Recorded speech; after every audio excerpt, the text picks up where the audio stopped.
पहलगाम में आतंकी हमले के 24 घंटे के अंदर अंदर हम ये साफ साफ बोल सकते हैं कि जिहादियों का जो प्लानिंग था, जो मकसद था, वो दो मेन जो मकसद हैं वो पूरे हो चुके हैं। जिस तरीके से सटीकता से इस अटैक को प्लान किया गया था, टूरिस्ट को टारगेट किया गया था, और ये जानते हुए कि वहां सिक्योरिटी फोर्सेस नहीं है, वो भाग निकलेंगे और 24 घंटे बाद तक भी अभी तक भागे हुए हैं, वो एक चीज पर वो सफल रहे। और दूसरी बड़ी सफलता उनको इस बात पर मिली कि जो एक लॉन्ग टर्म मैसेज, जाओ मोदी को जाकर बता दो हमने क्या किया है, लोगों के अंदर एक शक और एक बंटवारा और एक कम्युनल टेंशन जो पैदा करना था, वो भी सक्सेसफुल ही आप मान सकते हो। देशभक्त में के पहले एपिसोड में हम ऑलरेडी आपको बता चुके हैं कि इस हमले को कैसे अंजाम दिया गया, कैसे प्लानिंग की गई और इमीडिएट आफ्टरमाथ क्या हुआ।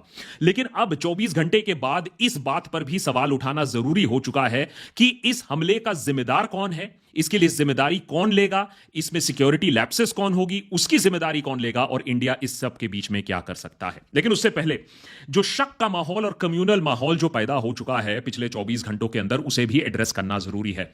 क्या ये एक कम्युनल अटैक था? बिल्कुल था। जिस तरीके से नाम पूछकर, कपड़े उतारकर हिंदुओं को मारा गया है, इस पर कोई शक और डिबेट की बात नहीं है कि एक कम्युनल अटैक ये था, इसको इसी तरीके की अंजाम देने की कोशिश की गई थी। लेकिन दूसरी तरफ यह भी सच है कि अगर आप रिपोर्ट्स देखें जो आ रही हैं वैली से, सैयद अली हुसैन शाह पूनीवाला, एकलौता इंसान, ना कोई टूरिस्ट ना और कोई सिक्योरिटी फोर्सेस तो थी नहीं, एक पोनी वाला ने कम से कम कोशिश की थी आतंकियों के साथ लड़ने की और राइफल छीनने की, जिसके वजह से उसे मार दिया जाता है। तो हम लोग जैसे इसको एक ब्लैक एंड व्हाइट करने की कोशिश करते हैं, अस वर्सेस देम करने की कोशिश करते हैं। कश्मीर में कभी भी कुछ ब्लैक एंड व्हाइट नहीं रहता है, बहुत शेड्स ऑफ ग्रे रहते हैं। जहां पाकिस्तानी टेररिस्ट और जिहादी और उनके मास्टरमाइंड्स चाहते हैं कि इसको हिंदू मुस्लिम इशू बनाकर देश को और लहूलुहान किया जाए, वहीं हम देख रहे हैं जिस तरीके से लोगों का उमाड़ आया है, लोगों में उबाल है, गुस्सा है इस चीज को लेकर, क्योंकि उन्हें भी मालूम है कि सबसे ज्यादा हानि किसको पहुंचने वाली है, मुसलमानों को पहुंचने वाली है। सबसे ज्यादा लॉस किसका होने वाला है कश्मीर वैली में, वो भी मुसलमानों का ही होने वाला है। अगर टूरिस्ट वहां से निकल जाते हैं, 7-7.5 करोड़ के लॉस की हम बात कर रहे हैं। इसीलिए देशभक्त के एपिसोड में मैं कहूंगा कि वो लोग जो इसको सिर्फ हिंदू मुसलमान बनाने की कोशिश कर रहे हैं और इंडिया पाकिस्तान नहीं देख रहे हैं, जो लॉन्ग टर्म गेम नहीं समझ रहे हैं, वो सबसे बड़े ट्रेटर्स हैं, वो सबसे बड़े गद्दार हैं। क्योंकि हमने पिछले 24 घंटे में यह देखा और खूब देखा कि किस तरीके से सरकार का बचाव करने के लिए तांडव किया जा रहा है। कोई सुप्रीम कोर्ट को ब्लेम कर रहा है, कोई सेक्युलरिस्ट को ब्लेम कर रहा है, कोई एक्टर को ब्लेम कर रहा है, कोई क्रिकेटर को ब्लेम कर रहा है। लेकिन यह सवाल बहुत कम लोग उठा रहे हैं कि इतना बड़ा आतंकी हमला, और वो भी पाकिस्तान इंडिया बॉर्डर के इतने दूर हो कैसे गया, और इतनी सफलता से वो लोग भाग कैसे गए। और दूसरा बड़ा सवाल जो आज हम देशभक्त पर पूछना चाहेंगे कि अब जब इतना बड़ा अटैक हो गया है, इसकी जिम्मेदारी कौन लेगा, मॉरल रिस्पॉन्सिबिलिटी कौन लेगा, सिक्योरिटी लैप्सेस कौन देखेगा, और पाकिस्तान के साथ अब क्या बड़ा सलूक किया जाए जिससे पाकिस्तान थर थर कांपे और 10, 15, 20 हजार बार सोचे ऐसे अटैक करने से पहले। अब आप इससे सबसे पहले बोलोगे कि इतनी कॉन्फिडेंटली हम पाकिस्तान की बात कैसे कर सकते हैं, कि इसके पीछे पाकिस्तान कैसे है। सबसे पहले वो आंसर कर देते हैं, फिर हम जाते हैं रिस्पॉन्सिबिलिटी लेने की बात। सबसे पहले सुन लेते हैं कि पाकिस्तान की एस्टैब्लिशमेंट क्या कह रही है। हाल जैसे भी हो, बदतर हो या बद से बदतर हो पाकिस्तान के, लेकिन कश्मीर का सपना कोई नहीं छोड़ना चाहता है। हो सकता है डिस्ट्रैक्शन हो सकता है कि एक ख्याली पुलाव देकर लोगों को भी खुश रखा जाए कि आपकी हालत जितनी खराब हो ठीक है, लेकिन एक दिन हमें पाकिस्तान को, हमें कश्मीर मिल जाएगा। जनरल मुनीर की बात सुन लीजिए और समझ लीजिए कि पिछले ही हफ्ते जनरल मुनीर ने, पाकिस्तान आर्मी चीफ ने क्या कहा और मंसूबे क्या हैं पाकिस्तान आर्मी के। Government stance on Kashmir is absolutely clear. It was our jugular vein. It is our jugular vein. We will not forget it, and we will not leave our Kashmiri brethren in their heroic struggle, what they are waging against the Indian occupation. अगर general Munir की आवाज आपको थोड़ी लड़खड़ाती हुई समझ में आ नहीं रही है कि एग्जैक्टली वो बोलने की क्या कोशिश कर रहे हैं, तो मैंने एडिटर को बोला कि एडिटर, ये जरा वीडियो फुटेज जो है इसको थोड़ा क्लियर करके दिखो कि इसमें कोई प्रॉब्लम तो नहीं है ऑडियो और वीडियो में। तो एडिटर ने इस वीडियो को क्लियर किया और उसके बाद जो नतीजा आया वो ये है। Government stance on Kashmir is absolutely clear. Not leave our Kashmiri brethren in their heroic struggle, what they are waging against the Indian occupation. General Munir उसी अंकल की तरह लगते हैं जो 5 पैग लगाकर फिर बोलते हैं कि हम दुनिया को कॉन्कर कर लेंगे। अरे जनरल मुनीर ठीक है, कश्मीर की बात कर लेंगे कभी 100-200 साल में, पहले अपना जीडीपी तो देख लो, 2.5% पर लुट के पड़े हो, आईएमएफ बेल आउट पर चल रहे हो, भिखारी का कटोरा लेकर काम कर रहे हो। आईएमएफ अगर हट जाए तो तुम्हारा देश कल कोलैप्स कर जाएगा। लोगों की आमदनी, लॉ एंड ऑर्डर सिचुएशन, अरे कुछ तो ठीक कर लो। आप इस्लामिक फंडामेंटलिज्म में डूबे जा रहे हो और कश्मीर के सपने दिखाए जा रहे हो। कम से कम थोड़ा सा हाल ठीक कर लो, फिर बोलने लायक हो। अभी आप दारू वारू पीजिए ठीक है, लेकिन द प्रॉब्लम है कि लोगों को आप ये सब बोलते हो और हम छोड़ेंगे नहीं और हम अपने भाइयों को कश्मीर में सपोर्ट करेंगे, लेकिन जब टेरर अटैक हो जाता है तब फिर आप हाय हाय हाय हाय दैया करके रोने लगते हो, कहते हो कि हमारा इसमें कोई रोल नहीं है। 26/11 कसब आपके देश से आया है, रिकॉर्डेड है, आपकी मीडिया ने कवर किया, बोला कहा हमें नहीं मालूम है, पुलवामा आपको नहीं मालूम है, उरी आपको नहीं मालूम है, दाऊद आपके यहां नहीं था, नहीं वो बिन लादेन भी आपके यहां नहीं होगा, वो भी डिनाई कर दो। My question to even Pakistanis is कि भाई खुद देख लो आपकी सरकार क्या कर रही है। दुनिया का सबसे वांटेड टेररिस्ट आपके देश से निकला है, तो ये डिनायल मोड पे रह के कोई काम नहीं। और बलूचिस्तान 10 बार बोल लो, मैं तो कहूंगा कि अगर भारत बलूचिस्तान में इन्वॉल्व है तो हो ही नहीं सकता, क्योंकि इससे बहुत अच्छा काम हो चुका होता, बलूचिस्तान का खेल खत्म हो चुका होता। तो वो ख्याली पुलाव पकाना है तो पका लीजिए, लेकिन कहीं ना कहीं रियलिटी में भी जीने की जरूरत है। दूसरा एक बहुत ही लॉजिकल रीजन है, अगर किसी ने भी अगर फौज देखा हो, अगर स्ट्रेटजी समझा हो, तो वो ये जानता है कि ऐसे सोफिस्टिकेटेड अटैक्स, आप बोलोगे 26/11 अपने आप आदमी के पास जीपीएस सेट्स आ गए, वो समुंदर के थ्रू मुंबई आ गया, या फिर कोई ऐसे ही 300 kgs RDX लाकर पुलवामा कर देगा, या फिर उरी में आतंकी हमला, इस सब के पीछे बहुत हाई एंड सपोर्ट चाहिए होता है, कम्युनिकेशन सिस्टम्स चाहिए होते हैं, ट्रेनिंग चाहिए होता है, ऐसे ही अटैक्स नहीं हो जाते।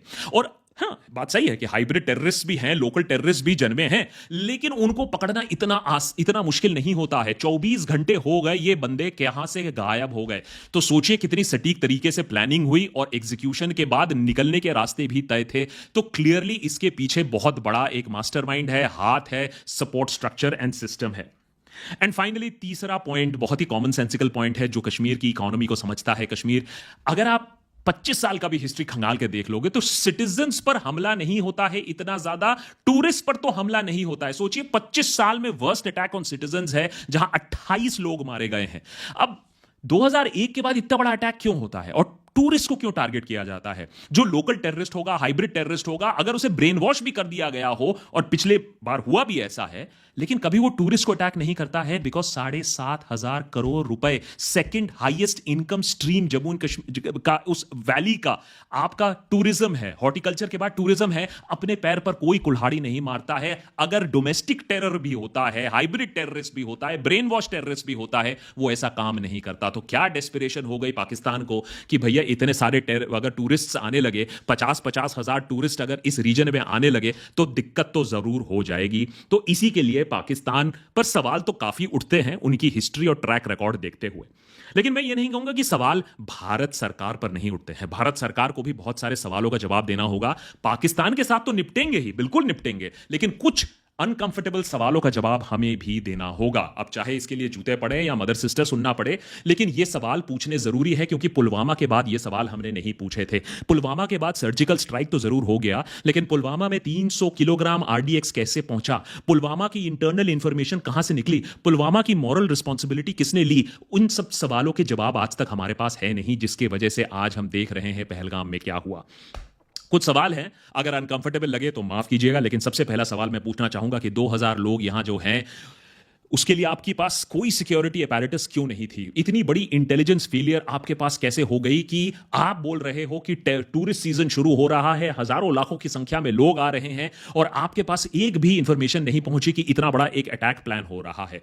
उसके बाद लॉजिस्टिकल अपैरेटस देखिए कि कितनी देर हो गई आपको वहां तक पहुंचने के लिए, कितनी सटीकता से टेररिस्ट ने सोचा कि यहां तक तो कोई पहुंच ही नहीं पाएगा। तो आपके वहां तक पहुंचने में, हेलीकॉप्टर डिप्लॉय करने में कितने लोगों की और मौत हुई, इसका जवाब भी जरूरी है। रिस्पॉन्सिबिलिटी कौन लेगा?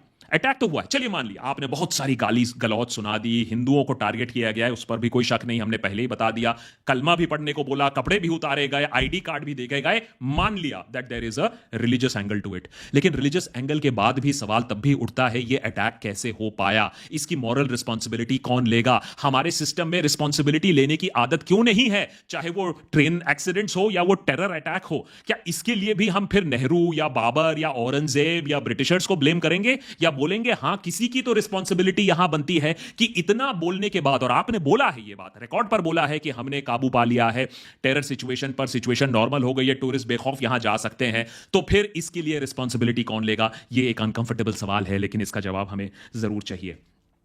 अगर हम कहते हैं कि पाकिस्तान ने किया है, जो कि मेरा मानना है कि पाकिस्तान ने किया है, वो हमारे सिक्योरिटी अपैरेटस के लिए एक और बहुत ही मुश्किल सवाल खड़ा कर देता है। सिर्फ टेररिस्ट यहां नहीं, अगर आप मैप देखें, रूट चार्ट करें, तो 150 से 200 किलोमीटर दूर इंटरनेशनल बॉर्डर से है। इसका मतलब है कि इन्फिल्ट्रेशन अभी भी बॉर्डर से जारी है, जबकि हमें बोला गया था कि पाकिस्तान से बॉर्डर हमारी सील हो चुकी है।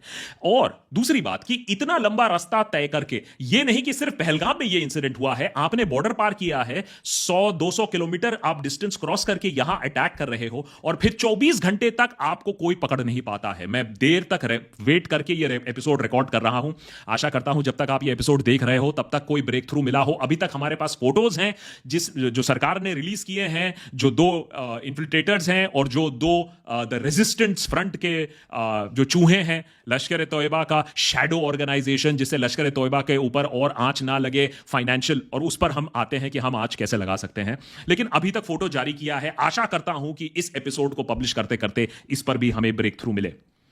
लेकिन यह हेडलाइन देखिए, यह भी भारत है, और यह भी जवाबदेही का एक स्टांस था। जब 26/11 हुआ था 2008 में, उसके 2-3 दिन के अंदर अंदर, 26/11 के सेम हफ्ते के अंदर अंदर Shivraj Patil home minister resign कर देते हैं, MK नारायणन NSA से रिजाइन कर देते हैं। सो कहीं ना कहीं एक जवाबदेही थी।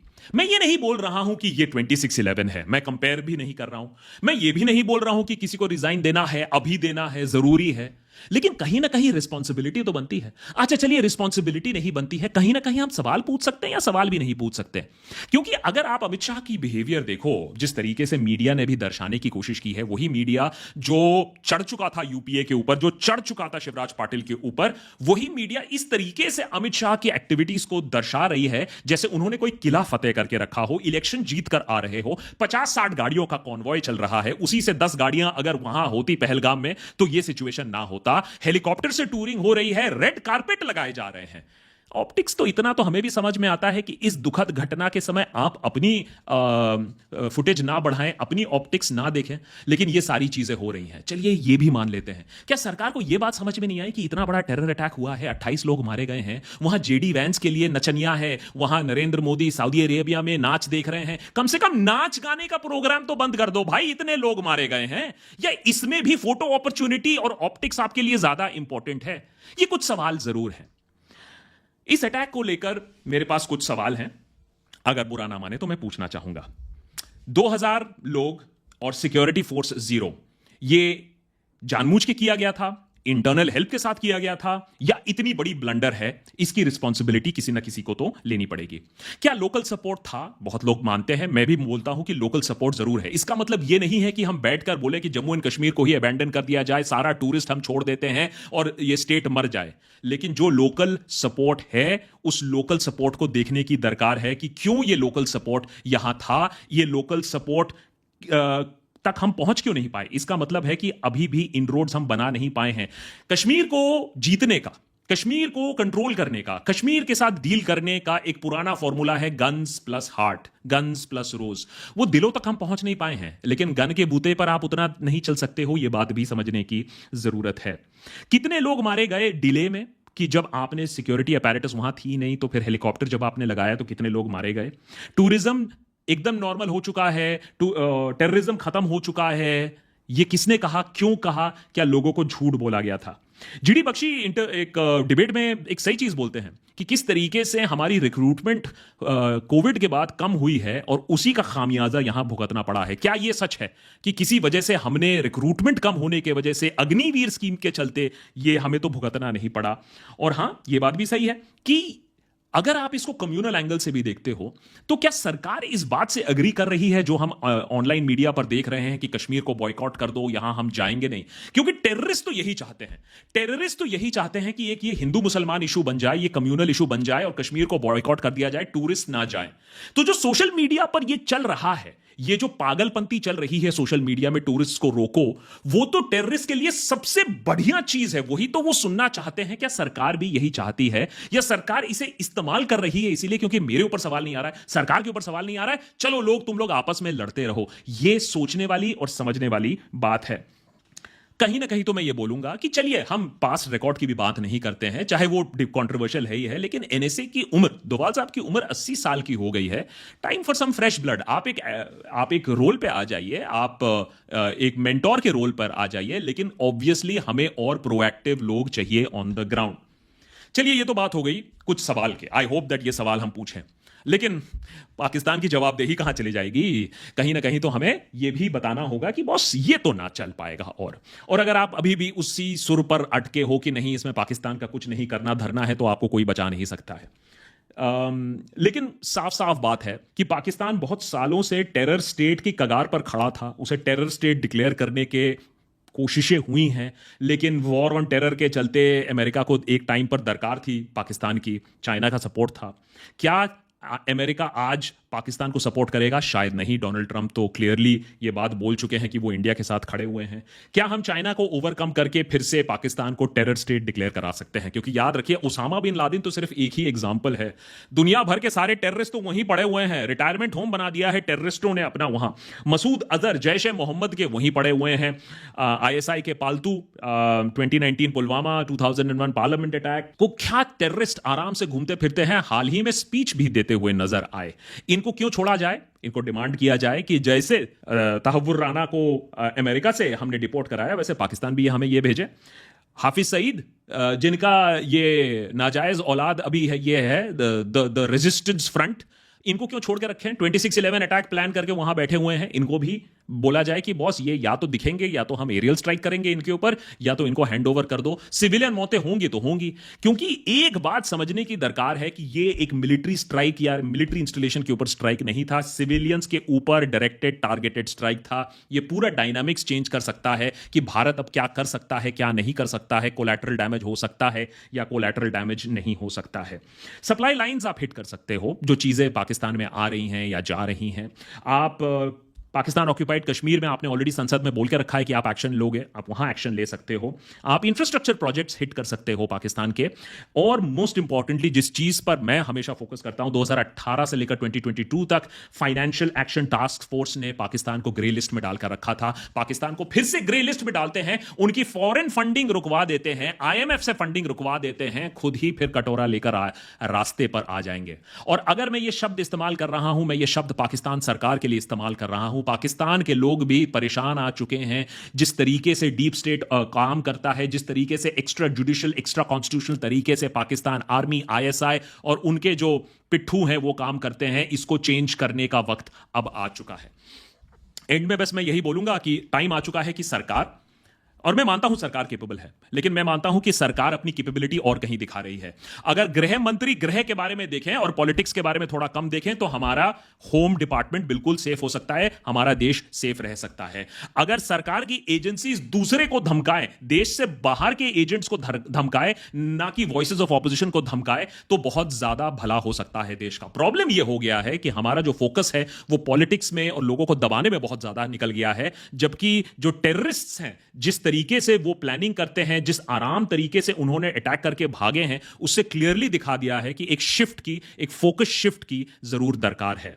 सवाल उठें, सवाल उठने भी चाहिए और एक्शन हमें लेना चाहिए, उसमें भी कोई डाउट नहीं, लेकिन जो हमारी गलतियां हैं उसे भी देखना जरूरी है। एंड में बस ये कहूंगा कि अगर आप सच्ची में देशभक्त हो तो पाकिस्तान का ये गेम समझो, ये भी समझो कि सबसे ज्यादा हर्ट कौन हो रहा है, सबसे ज्यादा मरे कौन है पिछले इतने सालों में, और वो समझो कि पाकिस्तान हमें कैसे डिवाइड करने की और ब्लीड बाय 1000 कट्स करने की कोशिश कर रहा है। अगर पाकिस्तान के गेम को आप सपोर्ट करते हो तो और करो बंटवारा, अगर पाकिस्तान के गेम को आप समझते हो तो ये डिमांड करो कि एक्शन हो, और ऐसा एक्शन हो कि पाकिस्तान फिर सोचता ही रहे कि ये हमने क्या कर डाला।